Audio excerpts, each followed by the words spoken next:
நோயாளர் காவு வண்டி தாதியர்கள் இன்று இயங்கும் இளவாளி வைத்தியசாலை மனித உரிமை ஆணைக்குழுவின் விசாரணையில் வெளிவந்த தகவல். இலங்கையில் ஏற்படவுள்ள மின்சார அவசரகால நிலை குறித்து வெளியான தகவல். இலங்கையில் கடும் வெப்பம், நாட்டு மக்களுக்கு விடுக்கப்பட்டு விசேட சுகாதார அறிவுறுத்தல்கள். மட்டக்களப்பு கொலை விவகாரத்தில் முக்கிய நபர் கைது. அரசியலமைப்பு மூலமான தீர்வினூடாக போரை நிறுத்த அயராது உழைத்தவர் டேலர். நோர்வே ராஜதந்திரி எரிக் சோல்ஹெய்ம் நினைவு கூறல். ஜேவிபியின் சட்டவிரோத செயல், நீதிமன்றின் அதிரடி உத்தரவு. யாழ்ப்பாணம் மணல்காட்டு சவுக்கம் காட்டில் பற்றியது தீ. தமிழரசு கட்சியின் ஸ்தாபக தலைவர் தந்தை செல்வாவின் 128வது ஜனன தினம். மக்கள் சேவகனாக இருந்த அனுரகுமார இன்று எங்கே? சாகர காரியவசம் கேள்வி. தொடர்பான விரிவான செய்திகள். யாழ்ப்பாணம் இளவாலை வைத்தியசாலையில் தாதிய உத்தியோகத்தர்கள் எவரும் நியமிக்கப்படவில்லை எனவும் நோயாளர் காவு வண்டிக்கான சாரதி நியமிக்கப்படாமையால் நோயாளர் காவு வண்டி காரைநகர் வைத்தியசாலைக்கு கையளிக்கப்பட்டுள்ளதாகவும் வைத்தியசாலையின் பொறுப்பதிகாரி தெரிவித்துள்ளார். இளவாலை பிரதேச வைத்தியசாலையில் மாணவனுக்கு சிகிச்சை வழங்காதவை, வைத்தியர் கடமையில் இல்லாதவை தொடர்பாக வெளியான செய்தி தொடர்பில் இளவாலை பிரதேச வைத்தியசாலையின் பொறுப்பு வைத்திய அதிகாரியிடம் இலங்கை மனித உரிமைகள் ஆணைக்குழுவின் யாழ் பிராந்திய அலுவலகம் விளக்கம் கோரியிருந்தது. அதற்கு அமைய இளவாலை பிரதேச வைத்தியசாலையின் பொறுப்பு வைத்திய அதிகாரி மற்றும் யாழ்ப்பாண பிராந்திய சுகாதார சேவைகள் பணிப்பாளரும் தமது விளக்கங்களை நேற்றைய தினம் திங்கட்கிழமை மனித உரிமை ஆணைக்குழுவின் யாழ் பிராந்திய அலுவலகத்துக்கு சமர்ப்பித்துள்ளனர். இளவாலை பிரதேச வைத்தியசாலையின் பொறுப்பு வைத்திய அதிகாரி தமது அறிக்கையில், உணவு இடைவேளைக்கு நான் சென்ற சந்தர்ப்பத்திலேயே இச்சம்பவம் நடைபெற்றது. எமது வைத்தியசாலைக்கு நிரந்தர சாரதி இல்லாமையால் நோயாளர் காவு வண்டியினை தற்காலிகமாக யாழ்ப்பாண பிராந்திய சுகாதார சேவைகள் பணிப்பாளரின் அனுமதியுடன் காரைநகர் பிரதேச வைத்தியசாலைக்கு விடுவித்துள்ளோம். மேலும் தமது வைத்தியசாலையில் தாதிய உத்தியோகத்தர் இதுவரையும் நியமனம் செய்யப்படவில்லை என்றும் தெரிவித்தார். அதேவேளை யாழ்ப்பாண பிராந்திய சுகாதார சேவைகள் பணிப்பாளர் தன்னுடைய அறிக்கையில், இனிவரும் காலங்களில் வைத்தியர்கள் தொடர்ந்து வைத்தியசாலையில் தங்கியிருப்பதற்கான நடவடிக்கைகள் எடுக்கப்பட்டுள்ளது.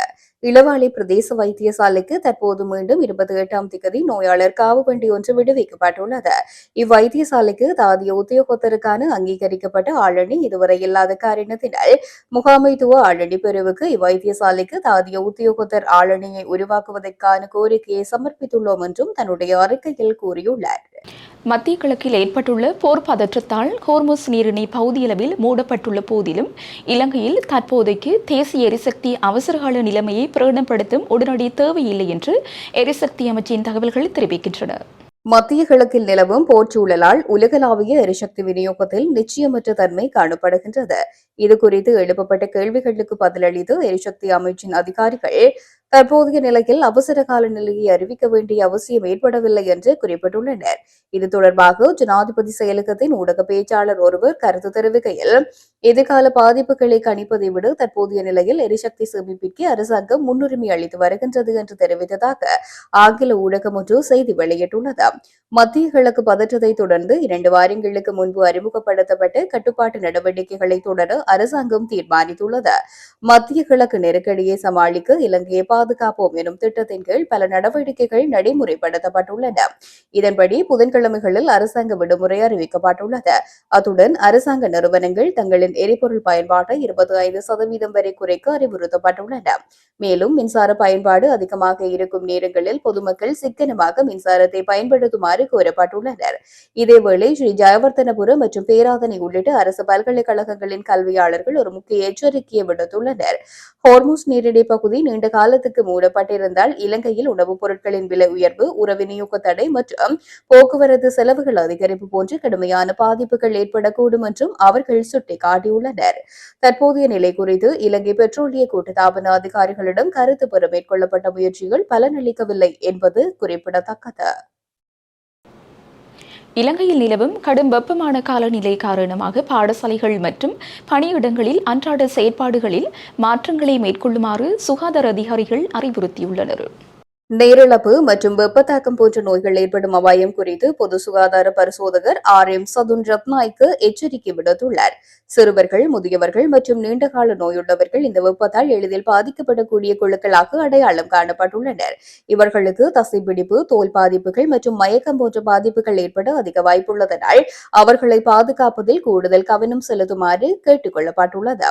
வெப்பத்தின் தாக்கம் அதிகமாக இருக்கும் நண்பகல் வேளைகளில் வெளிப்புற செயல்பாடுகளை தவிர்க்குமாறு நிறுவனங்களுக்கு அறிவுறுத்தப்பட்டுள்ளது. பாடசாலை விளையாட்டுப் போட்டிகள் மற்றும் உடற்பயிற்சிகளை அதிகாலை அல்லது மாலை வேளைகளில் மாத்திரம் நடாத்துமாறு பரிந்துரைக்கப்பட்டுள்ளது. பணியிடங்களில் வெளிப்புற பணிகளை மேற்கொள்வோர் காலை 10:30 மணிக்கு முன்னதாக அல்லது மாலை 3:30 மணிக்கு பின்னர் தமது கடமைகளை முன்னெடுக்குமாறும் கூறப்பட்டுள்ளனர். மேலும் உட்புற சூழலில் போதிய காற்றோட்டத்தை உறுதி செய்ய ஜன்னல்கள் மற்றும் கதவுகளை திறந்து வைக்குமாறும் அறிவுறுத்தப்பட்டுள்ளது. பொதுமக்கள் ஒரு நாளைக்கு 2.5 லிட்டருக்கும் அதிகமான நீர் அருந்துவதை உறுதி செய்ய வேண்டும். அதேவேளை சீனி கலந்த பானங்கள், மின்பானங்கள் மற்றும் மதுபானங்களை தவிர்க்குமாறும் சிறுநீரின் நிறத்தை கொண்டு உடலில் உள்ள நீரின் அளவை அவ்வப்போது அவதானிக்குமாறும் சுகாதார அதிகாரிகள் அறிவுறுத்தியுள்ளனர். வெளியே செல்லும் போது குடை, தொப்பி மற்றும் தளர்வான ஆடைகளை பயன்படுத்துவது அவசியமாகும். அத்துடன் வெயிலில் நிறுத்தப்பட்ட வாகனங்களுக்குள் நுழைவதற்கு முன்னர் ஜன்னல்களை திறந்து உட்புற வெப்பத்தை வெளியேற்றுமாறு சாரதிகளுக்கு விசேட ஆலோசனை வழங்கப்பட்டுள்ளது. மட்டக்களப்பில் பெரும் பரபரப்பை ஏற்படுத்திய மயக்க மருந்து கொடுத்து பெண்கள் கடத்தப்பட்டு நகைகள் கொள்ளையடிக்கப்பட்டு கிணறுகளில் வீசப்பட்ட விவகாரம் தொடர்பில் கைது செய்யப்பட்ட மயக்க மருந்துகளை வழங்கியதாக தெரிவிக்கப்படும் 7வது சந்தேக நபரை போலீஸ் தடுப்பு காவலில் வைத்து எதிர்வரும் 2ஆம் தேதி வரையில் விசாரணை செய்வதற்கு மட்டக்களப்பு நீதவான் நீதிமன்றத்தினால் அனுமதி அளிக்கப்பட்டுள்ளது. ஞாயிற்றுக்கிழமை மட்டக்களப்பில் இருந்து சென்ற கிழக்கு மாகாண பெரும் குற்றத்தடுப்பு பிரிவு பொறுப்பதிகாரி தெய்வநாயகம் மீனன் தலைமையிலான போலீஸ் குழுவினர் கொழும்பு வத்தளை பகுதியில் வைத்து மயக்க மருந்துகளை விநியோகம் செய்த நபரை கைது செய்திருந்தனர். விசாரணைகளின் பின்னர் கொக்கட்டிச்சோலை போலீசாரினால் நேற்று மாலை மட்டக்களப்பு நீதவான் நீதிமன்ற நீதிபதி தர்ஷினி அவர்களின் அறையில் சந்தேக நபர்கள் ஆஜர்படுத்தப்பட்டனர். இதன்போது 7வது சந்தேக நபருடன் 1வது சந்தேக நபரும் ஆஜர்படுத்தப்பட்டார். சந்தேக நபர்கள் மூடிய நிலையில் நீதிமன்றத்துக்குள் அழைத்துச் செல்லப்பட்டனர். இதன்போது கொக்கட்டிச்சோலை போலீசார் விடுத்த வேண்டுகோளுக்கு அமைவாக 7வது சந்தேக நபரை எதிர்வரும் 2ஆம் தேதி வரையில் கொக்கட்டிச்சோலையில் போலீஸ் நிலையத்தில் தடுத்து வைத்து விசாரணைகளை மேற்கொள்வதற்கு அனுமதி அளிக்கப்பட்டது. கடந்த 20ஆம் தேதி கொக்கட்டிச்சோலை நெல்லைக்காட்டு வயல் பிரதேசத்தில் பாலடைந்த கிணற்றில் இருந்து வவுணதீவு கொத்தியாப்பளை பிரதேசத்தை சேர்ந்த 26 வயது இளம்தாய் ஒருவர் உயிருடனும் ஏற்கனவே காணாமல் போனதாக கருதப்பட்ட மற்றும் ஒரு பெண் ஒருவர் சடலமாக கிணற்றில் இருந்தும் இளம்தாயின் 3 வயது சிறுமி கொத்தியாப்பளை வயல் பகுதியில் உயிருடனும் மீட்கப்பட்டிருந்தனர். இச்சம்பவம் தொடர்பாக கிழக்கு மாகாண பிரதி போலீஸ் மா அதிபர் சட்டத்தரணி வர்ண ஜெயசுந்தரவின் வழிகாட்டலில் மாவட்ட சிரேஷ்ட போலீஸ் அத்தியட்சகர் லலித் லீலாரத்னவின் நேரடி கண்காணிப்பில் கிழக்கு மாகாண பெரும் குற்றத்தடுப்பு பிரிவு பொறுப்பதிகாரி தெய்வநாயகம் மீனன் தலைமையிலான போலீஸ் குழுவினர் விசாரணைகளை முன்னெடுத்தனர். இதன்போது வவுணதீவு போலீஸ் பிரிவில் உள்ள காஞ்சாரம்குடா பகுதியைச் சேர்ந்த 26 வயதுடைய பெண், அவரது 34 வயதுடைய கணவர், அவரது 22 வயதுடைய தந்தையார் மற்றும் கொள்ளையிடப்பட்ட தங்க ஆபரணங்களை வாங்கிய ஊரணி திருகோணமலை வீதிகளைச் சேர்ந்த 2 நகைக்கடை உரிமையாளர்கள் இருவர், மயக்க மருந்துகளை பெற்றுக்கொண்ட முச்சக்கர வண்டி சாரதி உட்பட 6 பேரை 24 மணித்தியாலத்தில் போலீசார் கைது செய்ததுடன் 2 ஓட்டோக்கள், கார் ஒன்று மற்றும் கோடரி கூறிய ஆயுதங்களையும் மீட்டனர். இது தொடர்பான தொடர் விசாரணைகளை கொக்கட்டிச்சோலை போலீசார் மற்றும் கிழக்கு மாகாண பெரும் குற்றத்தடுப்பு பிரிவு பொறுப்பதிகாரி தெய்வநாயகம் மேனன் தலைமையிலான போலீஸ் குழுவினர் முன்னெடுத்து வருகின்றனர். ஈரானில் இடம்பெற்று வரும் போரினால் இலங்கைக்கு சில சந்தர்ப்பங்கள் கிடைக்கப்பெறுவதாக ஆளும் கட்சி தெரிவித்துள்ளது. ஆளும் கட்சி அமைச்சர் நளின் கேவிகே இந்த விடயத்தை தெரிவித்துள்ளார். உலகில் இடம்பெற்று வரும் பாரிய போரினால் ஏற்படக்கூடிய அழிவுகளை மீள கட்டியெழுப்பும் சந்தர்ப்பத்தில் இலங்கைக்கு வாய்ப்புகள் கிடைக்கும் என்று அவர் தெரிவித்துள்ளார். இந்த சந்தர்ப்பங்கள் தொடர்பில் தற்பொழுதிலிருந்தே கவனம் செலுத்தப்பட வேண்டும் என்றும் தெரிவித்துள்ளார். போரின் பின்னர் முன்னெடுக்கப்படும் புனரமைப்பு பணிகளில் இலங்கை பணியாளர்களுக்கும் ஒப்பந்தக்காரர்களுக்கும் சந்தர்ப்பம் ஏற்படுத்தி கொடுப்பது தொடர்பில் அரசாங்கம் கவனம் செலுத்தி வருவதாக தெரிவித்துள்ளார். குறிப்பாக ராணுவத்திலிருந்து ஓய்வு பெறுவோருக்கு விசேட வேலை திட்டம் ஒன்றை அறிமுகம் செய்ய திட்டமிட்டுள்ளதாக தெரிவித்துள்ளார். வருடாந்தம் ராணுவத்திலிருந்து 6000 பேர் வரையில் ஓய்வு பெற்றுக் கொள்வதாகவும் இவர்களின் சராசரி வயது 42 என்றும் தெரிவித்துள்ளார். எனவே இவ்வாறானவர்களினால் தொடர்ந்தும் பணிகளில் ஈடுபடக்கூடிய திறன் காணப்படுவதாக தெரிவித்துள்ளார். ஓய்வு பெற்றுக் கொள்வோரை இலக்கு வைத்து விசேட தொழிற்தகமை சான்றிதழ் கற்கிணறுகள் அறிமுகம் செய்ய திட்டமிட்டுள்ளதாகவும் அமைச்சர் நளின் ஹேவகே குறிப்பிட்டுள்ளார். போரை நிறுத்தி நாட்டின் ஒற்றுமையை கட்டியெழுப்புவதற்கு ஏதுவான வகையில் அரசியலமைப்பினூடாக தீர்வு காண்பதற்கு நீலம் திருச்செல்வம் அயராது உழைத்தார் என இலங்கைக்கான முன்னாள் சமாதான தூதுவரும் நோர்வே நாட்டு ராஜதந்திரியுமான எரிக் சொல்ஹேம் தெரிவித்துள்ளார். ஜனாதிபதி சட்டத்தரணி நீலன் திருச்செல்வம் தொடர்பில் பிரசன்னா சண்முகதாஸ் என்பவரினால் தயாரிக்கப்பட்டுள்ள நீலன் அன்சைலன்ஸ்ட் எனும் ஆவண திரைப்படத்தை பார்வையிட்டதாக குறிப்பிட்டு அது பற்றி தனது உத்தியோகபூர்வ எக்ஸ் தள பக்கத்தில் செய்திருக்கும் பதிவிலேயே எரிக் சொல்கேம் மேற்கண்டவாறு குறிப்பிட்டிருக்கின்றார். அந்த ஆவணப்படம் இலங்கையின் சமாதான பேச்சுவார்த்தை செயல்முறை தொடர்பான பல நினைவுகளை மீட்டெடுக்கும் வகையில் அமைந்திருந்ததாக அவர் அப்பதிவில் தெரிவித்துள்ளார். அதேபோன்று இந்த ஆவண திரைப்படம் தமிழ் சட்டத்தரணியும் அரசியல்வாதியுமான எனது நண்பர் நீலன் திருச்செல்வத்தை பற்றியதாகும். அவர் இலங்கையில் சிங்களவர்களுக்கும் தமிழர்களுக்கும் இடையில் நிலவிய பிளவுகளை சீரமைப்பதற்கு பல்வேறு சவால்களுக்கு மத்தியில் தொடர்ந்து போராடியவர். நாட்டில் ஒற்றுமையை கட்டியெழுப்புவதற்கும் போரை நிறுத்துவதற்கும் ஏதுவான வகையில் அரசியலமைப்பின் ஊடாக தீர்வு காண்பதற்கு அவர் அயராது உழைத்தார். உலகளாவிய அமைதி தூதுவராகவும் மனித உரிமை ஆர்வலராகவும் திகழ்ந்த அவர் எல்லாவற்றுக்கும் மேலாக ஒரு மிகச்சிறந்த மனிதராவார் என்றும் எரிக் சொல்கேம் அவரது பதிவில் குறிப்பிட்டுள்ளார். அதேவேளை துரதிருஷ்டவசமாக 1999 ஆண்டு தமிழீழ விடுதலை புலிகள் இயக்கத்தினால் மேற்கொள்ளப்பட்ட தற்கொலை குண்டு தாக்குதலின் விளைவாக இந்த கொடூர மோதலினால் பலியான பலரில் அவரும் ஒருவராக மாறினார்.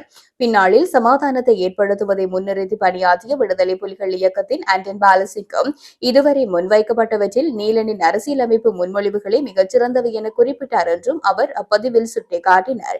மேலும் இலங்கையில் நிலவும் இனப்பிரச்சினையின் மையமாக திகழும் அரசியலமைப்பு சார்ந்த சிக்கல்களை புரிந்து கொள்வதற்கு இந்த ஆவண திரைப்படம் உதவும் என்றும் அவர் நம்பிக்கை வெளியிட்டுள்ளார். கம்பஹா ஜக்கல பகுதியில் உள்ள முன்னணி சோசலிச கட்சியின் அலுவலகத்தை மக்கள் விடுதலை முன்னணி கைப்பற்றியது சட்டவிரோதமானது என கம்பஹா நீதவான் நீதிமன்றம் தீர்ப்பளித்துள்ளது. இது தொடர்பான மனுவின் விசாரணை நேற்றைய தினம் விசாரணைக்கு எடுத்துக் கொள்ளப்பட்ட நிலையில் மேற்படி உத்தரவு பிறப்பிக்கப்பட்டுள்ளதுடன் அந்த அலுவலகத்தை முன்னணி சோசலிச கட்சியிடம் ஒப்படைக்குமாறு ஜேவிபியினருக்கு அறிவிக்கப்பட்டுள்ளது. அலுவலகத்தை கைப்பற்றியது சட்டவிரோதமானது என அறிவித்த பின்னர் அந்த அலுவலகத்தை FLSPயிடம் ஒப்படைக்குமாறு ஹம்பகா கூடுதல் நீதவான் ஷிலானி பெரேரா உத்தரவிட்டதாக அக்கட்சியின் செயலாளர் புபுது ஜாயகொட தெரிவித்துள்ளார். இதேவேளை அலுவலகத்திலிருந்து முன்னணி சோசலிச கட்சியின் உறுப்பினர்களை விரட்டி அழித்ததும் சட்டவிரோதமானது என நீதிமன்றம் தீர்ப்பளித்துள்ளதாக தெரிவிக்கப்படுகின்றது. அலுவலகத்தை தங்களிடம் ஒப்படைக்குமாறு ஜேவிபியினருக்கு உத்தரவிடக் கோரி முன்னணி சோசலிச கட்சி ஹம்பகா நீதிவான் நீதிமன்றத்தில் ஒரு மனுவை தாக்கல் செய்தது. மேற்படி கட்சியின் நிர்வாக செயலாளர் சமிர கோஸ்வத் மற்றும் கட்சியின் பிற உறுப்பினர்களால் இந்த மனு தாக்கல் செய்யப்பட்டதுடன் ஜேவிபியின் பொதுச் செயலாளர் செல்வன் சில்வா மற்றும் பலரும் பிரதிவாதிகளாக பெயரிடப்பட்டிருந்தனர். கடந்த வருடம் செப்டம்பரில் யக்கலவில் உள்ள முன்னணி சோசலிச கட்சியின் அலுவலகத்துக்குள் ஜேவிபி ஆதரவாளர்கள் குழு ஒன்று புகுந்து அங்கிருந்த சிலரை தாக்கிய பின்னர் அலுவலகத்தை வலுக்கட்டாயமாக கைப்பற்றியதை தொடர்ந்து இந்த மனு தாக்கல் செய்யப்பட்டது. அதன்போது காவல்துறையினரும் பாரபட்சமாக நடந்து கொண்டதாக முன்னணி சோசலிச கட்சியினர் குற்றம் சாட்டியிருந்தமை குறிப்பிடத்தக்கது. யாழ்ப்பாணம் வடமராட்சி கிழக்கு மணல்காடு சவுக்கம்காட்டு பகுதியில் நேற்று பிற்பகல் தீப்பரவல் ஏற்பட்டுள்ளது. அதனை கட்டுப்படுத்துவதற்கு பருத்தித்துறை பிரதேச சபை தவிசாளர் ஜுகதீஷின் அறிவுறுத்தலின் பேரில் உபதவிசாளர் காந்தரூபன், செயலாளர் மற்றும் ஊழியர்கள் சம்பவ இடத்திற்கு சென்று தண்ணீர் பாய்ச்சி தீ கட்டுப்பாட்டுக்குள் கொண்டுவரப்பட்டுள்ளது. குறித்த சவுக்குமர காட்டுக்கு அடிக்கடி விஷமிகள் தீ வைப்பது பல வாரங்களாக நடைபெற்று வருவதுடன் நாளாந்தம் சுமார் 50க்கும் மேற்பட்ட விறகு வியாபாரிகள் சவுக்கம் விறகுகளை வெட்டி விறகு தேவைக்காக கொண்டு செல்லப்படுவதும் குறிப்பிடத்தக்கது. தீயணைப்பு பணியில் பிரதேச மக்களும் இணைந்திருந்தனர். தீ பற்றிய பகுதியை வனவள திணைக்கள அதிகாரிகளும் நேரில் சென்று நிலைமைகளை ஆய்வு செய்தனர். இலங்கை தமிழரசு கட்சியின் ஸ்தாபக தலைவர் தந்தை செல்வாவின் 128வது ஜனன தினம் இன்று யாழ்ப்பாணத்தில் அனுஷ்டிக்கப்பட்டது.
தந்தை செல்வாவினுடைய 128வது ஜனன தினம், அவருடைய பிறந்த நாளை நாங்கள் நினைவு கூறுகிறோம். அதனை நினைவு கூறும் முகமாக வழமை போல காலையிலே அவருடைய உருவச்சிலைக்கு மலர் மாலை அணிவித்து அவருடைய சமாதியிலே மலர் அஞ்சலி செலுத்தி இருக்கிறோம். 128 வருடங்களுக்கு முன்னர் எங்களுடைய விடுதலைக்காக உழைத்த ஒருவர் பிறந்ததை நாங்கள் மிக்க உணர்வோடு இந்த நாளிலே நினைவு கூறுகிறோம். அவருடைய நினைவு தினமாக அவர் இறந்த தினம் ஏப்ரல் 26ஆம் தேதி பின்னர் நினைவு கூறப்படும். அன்றைய தினம் பேராசிரியர் ஜிஎல் பீரிஸ் அவர்கள் தந்தை செல்வா அறக்கட்டளை என்னுடைய அழைப்பின் பேரிலே அவர் வந்து ஒரு நினைவு சொற்பொழிவு ஆற்றுவதற்கு இருக்கிறார். இலங்கை அரசியல் அமைப்பு சீர்திருத்தம் சமஷ்டி வழியிலே என்ற தலைப்பிலே அந்த சொற்பொழிவு இடம்பெறும். அதற்கான காரணம் சமஷ்டியை அடிப்படையாக வைத்து தந்தை செல்வா ஒரு அரசியல் கட்சியை உருவாக்கினார் என்பது எங்கள் எல்லாருக்கும் தெரிந்த விடயம். ஆகையினால்தான் federalism and the paths to political solution constitutional reform என்ற தலைப்பிலே பேராசிரியர் ஜிஎல் பீரிஸ் உரையாட இருக்கிறார். இந்த கோட்பாடு, சமஷ்டி கோட்பாடு அன்றிலிருந்து இன்று வரை தந்தை செல்வா உருவாக்கிய சமஷ்டி கட்சி, இலங்கை தமிழரசு கட்சிக்கு பெயர் சமஷ்டி கட்சி, ஃபெட்ரல் பார்ட்டி என்றுதான் உத்தியோகபூர்வமாகவும் அழைக்கப்பட்ட கட்சி. அதே கொள்கையோடு பயணிக்கிற நாங்கள் அதற்கு அத்திவாரமிட்ட அடித்தளமிட்ட அந்த பெருந்தகையை இன்றைய தினம் மிகவும் உணர்வுபூர்வமாக நினைவு கூறுகிறோம். இந்த காலை நிகழ்வுக்கு வந்த அனைவருக்கும் கட்சி தலைவர் சார்பிலும் மற்ற மூத்த உறுப்பினர்கள் பலர் வந்திருக்கிறார்கள், செயற்பாட்டாளர்கள் வந்திருக்கிறார்கள். கட்சியின் பொதுச் செயலாளர் என்ற வகையிலே என்னுடைய நன்றிகளை தெரிவித்துக் கொள்ள விரும்புகிறேன். இத்துடன் ஜெஃப்னக்லரியின் மதிய நேர பிரதான செய்திகள் நிறைவடைகின்றன. மேலதிக செய்திகளை அறிந்து கொள்ள www.jeffnaclery.lk என்ற இணையதளத்தினூடாக இணைந்து கொள்ளுங்கள்.